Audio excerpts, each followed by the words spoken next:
ஒருவருடைய கையை பார்க்குறோம் சார். ஒரு கையை பார்த்தோன்னே இருதய ரேகையும் புத்தி ரேகையும் நெருங்கி இருக்கும். இந்த மாதிரி நெருங்கி இருக்கு பாருங்க, பக்கத்தில் நெருங்கி இருந்ததுன்னா அவர்கள் நல்ல ஒரு புத்தி நிதானமாக செயல்படுவார்கள். ஒரு காரியத்தை நினைச்சிட்டாங்கன்னா அதை பொறுமையாக நேரம் வர வரைக்கும் காத்திருந்து செய்யக்கூடிய ஒரு திறமை இருக்கும், ஒரு புத்திசாலித்தனம் இருக்கும், அறிவாற்றல் இருக்கும். நல்லது பண்ணாலும் கெட்டது பண்ணாலும் நேரத்திற்காண்டி காத்திருந்து நன்மையை செய்யக்கூடிய நபராக இருப்பார்.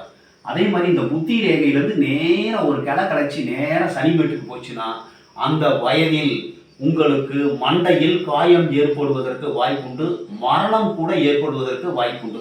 இந்த மாதிரி நேரம் அப்படி இதுலேருந்து கிளை போகிறது, கிளைன்னா அப்படி தெரியும், கிளை கலைச்சி போகிறது, இப்படி நேராக கிளை கலைச்சி போகிறது. இப்படி போச்சுன்னா, இப்படி இருந்ததுன்னா ஒன்றும் பிரச்சனை இல்லை. கிளை கலைச்சி போச்சுன்னா அந்த வயதில் உங்களுக்கு மரணம் ஏற்படுவதற்கு வாய்ப்புண்டு. புத்தி